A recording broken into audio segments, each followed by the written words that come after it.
आज हम एक्सप्लेन करने जा रहे हैं 2009 में आई एक हॉरर थ्रिलर मूवी को जिसका नाम है जेनिफर बॉडी। मूवी की शुरुआत होती है और हम नीडी नाम की एक लड़की को देखते हैं जो कि एक मेंटल एजाइलम में होती है। तभी एजाइलम की एक डॉक्टर नीडी के पास आती है जो नीडी से खाने के लिए पूछती है, लेकिन नीडी गुस्से में थी और ये उस डॉक्टर को मारती है। तभी यहाँ पर एजाइलम के 2 गार्ड आते हैं और वो नीडी को पकड़कर एक कमरे में बंद कर देते हैं। नीडी कमरे में बैठकर हमें अपने बारे में बताती है। नीडी कहती है कि ये भी पहले एक नॉर्मल लड़की की तरह हुआ करती थी, लेकिन एक दिन इसके साथ कुछ ऐसा हुआ कि इसकी पूरी जिंदगी ही बदल गई। इसके बाद हमें मूवी में 2 महीने पहले का सीन दिखाया जाता है। यहाँ हम एक टाउन को देखते हैं जिसका नाम डेविल्स कैटल था। इस टाउन का ऐसा नाम यहाँ मौजूद एक झरने की वजह से पड़ा था, क्योंकि इस झरने का पानी एक गड्ढे में जाता था और गड्ढे में जाने वाला पानी कहाँ जाता है ये किसी को भी नहीं पता। इस रहस्य को सॉल्व करने के लिए कई सारे साइंटिस्ट यहाँ आकर अपना अपना एक्सपेरिमेंट करते हैं। उसके बाद भी ये लोग इस रहस्य को सॉल्व नहीं कर पाते। इसके बाद हमें एक कॉलेज का सीन दिखाया जाता है जहां हम जेनिफर नाम की एक ब्यूटीफुल लड़की को देखते हैं। जेनिफर अपने कॉलेज की सबसे सुंदर और समझदार लड़की है, लेकिन नीडी जेनिफर से बिल्कुल अलग है। जेनिफर और नीडी एक दूसरे के बेस्ट फ्रेंड होते हैं। नीडी का यहाँ पर एक बॉयफ्रेंड था जिसका नाम चिप होता है और नीडी अपने बॉयफ्रेंड से ज्यादा जेनिफर के साथ अपना टाइम स्पेंड करती थी। एक दिन जेनिफर नीडी को एक पार्टी में चलने के लिए कहती है, लेकिन नीडी मना करती है क्योंकि आज ये रात चिप के यहाँ जाने वाली थी। लेकिन जेनिफर नीडी को पार्टी में जाने के लिए कई बार रिक्वेस्ट करती है, जिसकी वजह से नीडी पार्टी में जाने के लिए मान जाती है। लेकिन ये बात चिप को जरा भी अच्छी नहीं लगती। जेनिफर और नीडी पार्टी के लिए एक क्लब में आ जाते हैं और ये यहाँ पर कुछ लोगों से मिलते हैं। जेनिफर यहाँ पर एक ऐसे लड़के से मिलती है जो कि एक बैंड का सिंगर था। इस लड़के का नाम निकोलाई था। जेनिफर निकोलाई से बात करती है और उससे ड्रिंक के लिए पूछती है, जिस पर निकोलाई हाँ कहता है। जेनिफर ड्रिंक लाने जाती है। इधर निकोलाई जेनिफर के बारे में कुछ गलत बात बोलने लगता है जो नीडी सुन लेती है और ये बात उसे जरा भी अच्छी नहीं लगती। इसलिए नीडी वो सब बात जेनिफर को बताती है, लेकिन जेनिफर नीडी की बातों पर जरा भी यकीन नहीं करती और ये निकोलाई का शो देखने लगती है। शो चल ही रहा था कि तभी इस क्लब में आग लग जाती है और यहाँ मौजूद सभी लोग अपनी अपनी जान बचाने के लिए इधर से उधर भागते हैं। जेनिफर और नीडी भी खुद को बचाने के लिए किसी तरह से इस क्लब से बाहर आ जाते हैं। ये देखते हैं कि क्लब बुरी तरह से जल रहा था और इसमें कई सारे लोग मारे जाते हैं। ये दोनों यहाँ पर बात कर ही रहे थे कि तभी यहाँ पर निकोलाई आता है जो कि जेनिफर को अपने साथ में चलने के लिए कहता है, लेकिन नीडी जेनिफर को निकोलाई के साथ जाने के लिए मना करती है। लेकिन जेनिफर नीडी की बात नहीं मानती और ये निकोलाई के साथ जाने लगती है। नीडी को ये सब जरा भी पसंद नहीं आता कि जेनिफर किसी अनजान लोगों के साथ में जा रही है। नीडी को निकोलाई के ऊपर जरा भी भरोसा नहीं था। नीडी घर पर आती है और ये जल्दी से कॉल करके चिप को सारी चीजें बताती है। नीडी काफी ज्यादा घबराई हुई थी क्योंकि इसे लग रहा था कि जेनिफर के साथ वहाँ पर कुछ बुरा न हो जाए। नीडी यहाँ बात कर ही रही थी कि तभी इसके डोर की बेल बजती है। नीडी जब यहाँ चेक करने आती है तब इसे यहाँ पर कोई भी नहीं दिखता और ये दोबारा से अपने घर में आ जाती है। नीडी को अपने किचन से कुछ आवाज सुनाई देती है। नीडी जब यहाँ चेक करने आती है तब इसे यहाँ पर जेनिफर मिलती है जिसके शरीर पर काफी ज्यादा ब्लड लगा हुआ था। जेनिफर नीडी को एक डरावनी स्माइल देती है और फिर फ्रिज से कच्चा मांस निकाल कर खाती है। मांस खाते समय जेनिफर किसी जानवर की तरह चिल्लाती है। जेनिफर के मुंह से कुछ अजीब सा लिक्विड भी निकलता है, जिसके बाद जेनिफर यहाँ से चली जाती है। अगली सुबह हम नीडी को देखते हैं जो कि जेनिफर के बारे में सोच रही थी कि तभी यहाँ पर जेनिफर आ जाती है जो कि बिल्कुल ठीक ठाक थी। नीडी जेनिफर से कल की रात हुई सारी इंसिडेंट के बारे में पूछने लगती है, लेकिन तभी कॉलेज के प्रोफेसर यहाँ आते हैं और ये क्लब में मरे हुए लोगों के बारे में बात करते हैं। प्रोफेसर की बात सुनकर जेनिफर हंसती है। नीडी को जेनिफर का ये बिहेवियर काफी ज्यादा अजीब लगता है। नीडी जेनिफर के साथ हो रही सारी चीजों को चिप को बताती है। उधर हम स्कूल के फुटबॉल टीम के कैप्टन जोनस को देखते हैं जो कि फुटबॉल ग्राउंड में खड़ा होकर अपने मरे हुए दोस्तों को याद कर रहा था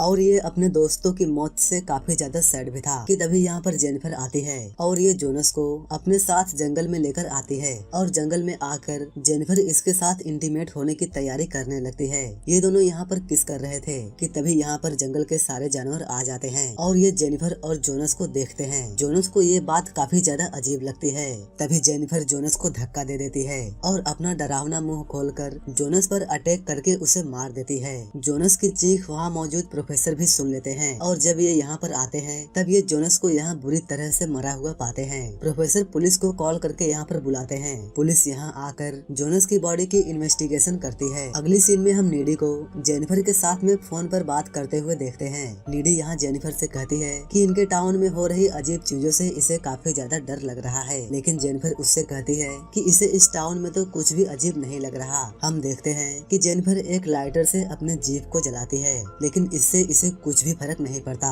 जिससे हम समझ जाते हैं कि जेनिफर के साथ उस दिन कुछ तो अजीब हुआ था। अगले दिन स्कूल के सभी स्टूडेंट जोनस की श्रद्धांजलि मनाते हैं। क्लास के बाद कोलिन नाम का एक स्टूडेंट जेनिफर से मिलता है और ये जेनिफर को अपने साथ डेट पर चलने के लिए कहता है, जिस पर जेनिफर तुरंत ही मान जाती है और ये कोलिन को रात में उससे मिलने के लिए कहती है। रात में जब कोलिन जेनिफर के बताए हुए एड्रेस पर आता है तब इसे ये जगह काफी ज्यादा अजीब लगती है। इस जगह पर चारों तरफ अंधेरा था। कोलिन को यहाँ पर काफी ज्यादा डर लग रहा था, लेकिन फिर भी ये आगे बढ़ता है। जेनिफर कोलिन को पीछे से बुलाती है और ये उसके पास आती है। जेनिफर कोलिन से बात करने लगती है कि तभी जेनिफर की आंखों का कलर अजीब तरह से बदलने लगता है, जिसे देखकर कोलिन की फटने लगती है। कोलिन यहाँ से भागने की सोचता है, लेकिन जेनिफर इस पर अटैक करके इसे मार देती है और इसका मांस खाने लगती है। अगली सीन में हम नीडी को उसके घर में देखते हैं, जो कि चिप के साथ इंटीमेट हो रही थी, लेकिन इसे यहाँ पर जेनिफर के विजन्स आते हैं, जिससे नीडी घबरा जाती है और ये यहाँ से अपने घर के लिए निकल जाती है। नीडी कार ड्राइव कर रही थी कि तभी अचानक से इसके सामने जेनिफर आ जाती है और नीडी अपने कार से जेनिफर को हिट कर देती है और ये यहाँ से डरकर घर पर आती है। घर आकर नीडी रोने लगती है। नीडी अपने कमरे में जेनिफर को देखती है। जेनिफर यहाँ पर बिल्कुल नॉर्मल थी और ये नीडी से बातें करती है। नीडी को जेनिफर का ये बिहेवियर बहुत ही अजीब लगता है और ये जेनिफर से डर भी रही थी, लेकिन जेनिफर नीडी को यहाँ उससे ना डरने के लिए कहती है और ये नीडी को उस रात हुई सारी इंसिडेंट के बारे में बताती है जिस दिन क्लब में आग लगी थी। जेनिफर कहती है कि जब ये निकोलाई के साथ उस रात में जा रही थी तब निकोलाई और उसके फ्रेंड इसे डेविल्स केटल झरने के पास लेकर आते हैं। निकोलाई यहाँ अपने बैंड और अपने बिजनेस को सक्सेसफुल करने के लिए ये जेनिफर को यहाँ मारने वाला था, यानी कि निकोलाई यहाँ जेनिफर की बलि किसी शैतान को चढ़ाने वाला था। निकोलाई यहाँ जेनिफर से कहता है कि क्या तुम वर्जिन हो? तब जेनिफर हाँ कह देती है, लेकिन जेनिफर ने डरकर हाँ कहा था और ये वर्जिन नहीं थी। निकोलाई यहाँ जेनिफर के शरीर पर चाकू से कई बार स्टेप करके उसे मार देता है और ये यहाँ पर अपना रिचुअल पूरा करता है,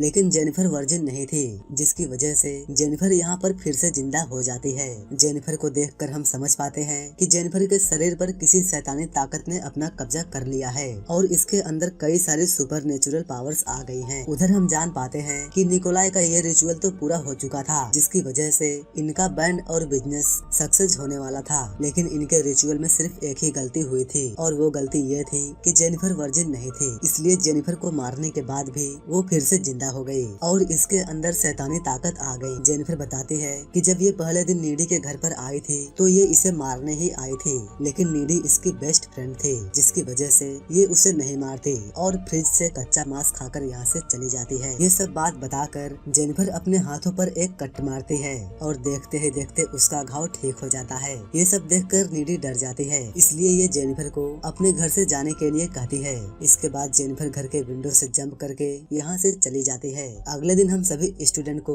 कोलिन के फ्यूनरल पर देखते हैं। इसके बाद नीडी जेनिफर के साथ जो भी चीजें हो रही थी उसकी सच्चाई जानने के लिए एक लाइब्रेरी आती है और यहाँ से ये कुछ बुक लेकर पढ़ती है। उन बुक्स को पढ़ने के बाद नीडी को पता चलता है कि जब उन बैंड वालों ने जेनिफर को वर्जिन समझकर उसकी बलि चढ़ा दी थी तो उनका बैंड तो मशहूर हो गया, लेकिन जेनिफर के शरीर पर शैतान ने अपना कब्जा कर लिया और इसी वजह से उसके अंदर सुपर नेचुरल पावर्स भी आ गई और अब वो पहले वाले जेनिफर नहीं रहे। इन बुक्स को पढ़कर नीडी को पता चलता है कि अगर जेनिफर को सुंदर रहना है तो उसे लोगों को मारकर उन्हें खाते रहना होगा। नीडी को यहाँ ये भी पता चलता है कि जेनिफर को मारने के लिए किसी को उसके सीने में चाकू मारना पड़ेगा, तभी जाकर जेनिफर मर सकती है। नीडी को अपने बॉयफ्रेंड चिप की फिक्र होने लगती है कि कहीं जेनिफर चिप को भी न मार दे। नीडी जेनिफर के साथ हो रही सारी चीजों को चिप को बताती है, लेकिन चिप को इन बातों पर यकीन नहीं होता और ये यहाँ से चला जाता है। हम देखते हैं कि स्कूल के सभी स्टूडेंट अपनी डांस पार्टी के लिए अच्छे से तैयार हो रहे थे। नीडी भी इस पार्टी में आती है और ये यहाँ आकर चिप का इंतजार करने लगती है। उधर हम चिप को देखते हैं जो कि अकेले ही पार्टी में जा रहा था, लेकिन तभी रास्ते में ही इससे जेनिफर मिलती है। जेनिफर यहाँ पर चिप को रोकती है और इसे नीडी के बारे में कुछ गलत बातें बताने लगती है और कहती है कि नीडी तुम्हें धोखा दे रही है। बातों ही बातों में जेनिफर चिप को किस भी करती है और इसे एक सुनसान जगह पर लेकर आती है। उधर नीडी को चिप को यहाँ डांस पार्टी में न आने की वजह से काफी ज्यादा टेंशन होने लगती है और इसे लगता है कि कहीं चिप जेनिफर के साथ में तो नहीं है। ये जानने के लिए ये जल्दी से चिप के घर पर आती है। चिप के घर आने पर चिप की मॉम नीडी से कहती है कि चिप तो यहाँ से कब का पार्टी में जाने के लिए निकला है। उधर हम जेनिफर को देखते हैं जो चिप को सेड्यूस कर रही थी, लेकिन चिप को ये सब जरा भी अच्छा नहीं लगता क्योंकि चिप नीडी से सच्चा प्यार करता था। जेनिफर चिप को पानी में धक्का दे देती है और ये उसे मारने लगती है, लेकिन तभी यहाँ पर नीडी आ जाती है। नीडी चिप को बचाने के लिए जेनिफर से लड़ने लगती है। चिप भी जेनिफर की बॉडी में एक रॉड घुसा देता है,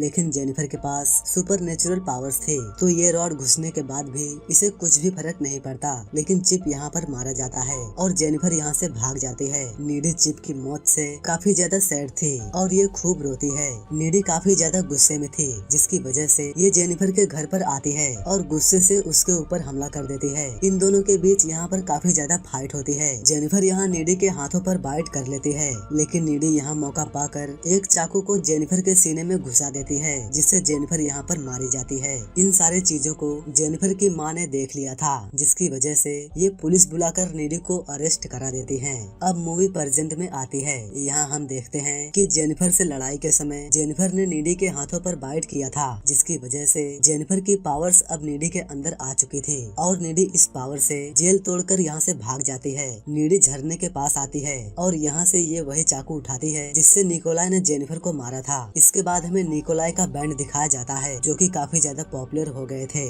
और ये अपनी लग्जरी लाइफ जी रहे थे। लेकिन अगले ही सीन में हम देखते हैं कि उन सभी लोगों को किसी ने मार दिया है और आखिरी सीन में हम सीसीटीवी कैमरे की फोटोज देखते हैं जिसमें हम नीडी को खड़ा हुआ देखते हैं। इसका मतलब ये था कि नीडी ने ही इन्हें मारा है, क्योंकि उनकी ही वजह से नीडी की सबसे बेस्ट फ्रेंड और इसका बॉयफ्रेंड मारा गया, जिसकी वजह से नीडी की पूरी जिंदगी बर्बाद हो गई। इसी के साथ ये मूवी यहीं पर एंड हो जाती है।